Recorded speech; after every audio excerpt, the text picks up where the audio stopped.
Another day, another vlog. Ngayon naman ay magkukwentuhan tayo tungkol sa kasabihan na habang may buhay, may pag-asa. Ikaw ba? Naniniwala ka ba doon? Ako kasi, oo. Dahil ang dami natin pinagdadaanan sa buhay. Minsan masarap, minsan mahirap. Hindi pare-pareho pero patuloy pa rin tayong lumalaban. At patuloy pa rin tayong bumabangon para tuparin yung mga pangarap natin. Tandaan nyo, tao lang tayo, napapagod din. At ako, bilang isang ina, nanay, mami or mama, ay nakakaranas din ako ng pagkapagod.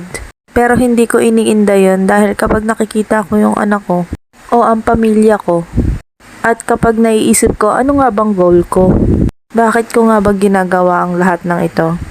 Tandaan nyo, hindi porket nanay ka na ay hanggang dyan ka na lang, na hindi mo na kayang abutin yung gusto mong maabot. Kaya nga sabi ng iba, 'di ba? Habang may buhay, may pag-asa.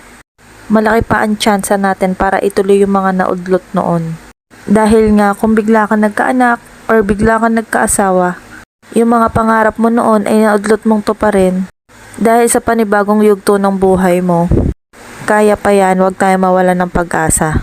Basta gawin lang natin ang gawin kung ano yung makakapagpaangat sa atin. At huwag tayong maiinggit sa iba kung yung iba naabot na nila yung mga pangarap nila.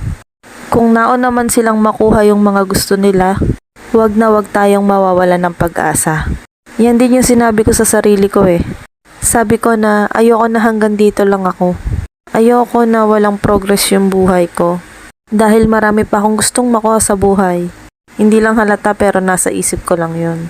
Kaya kung magtitiwala tayo sa sarili natin, at magtitiwala din tayo syempre sa Diyos na siyang gumagabay sa atin, ay siguradong matutulungan niya tayo.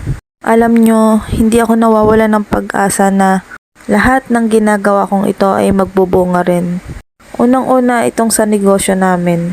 Alam ko walang-wala pa yan kumpara sa iba. Pero pinagpapatuloy lang namin. Hanggang sa boom! Ayun, ang dami ng sales. Ang dami ng bumibili.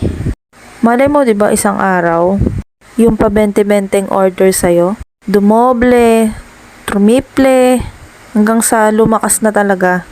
Kaya nga ang susi dyan huwag mawawala ng pag-asa at ipagpatuloy lang kung ano yung nasimulan. At yung pangalawa naman ay yung pagbablog ko.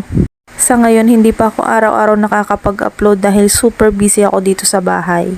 Pero talagang isinisingit ko dahil alam ko may future dito. Alam ko soon, dadami din ang followers ko, maraming manonood at maraming mag-share ng videos ko. Kaya ngayon pa lang nagpapasalamat na ako sa lahat ng nagpa-follow sa akin. Kilala ko kayong lahat, lagi kong nakikita. Sa ngayon yun lang muna, sana i-follow nyo pa rin ako para mapanood nyo yung mga video na i-upload ko. Thank you at paalam!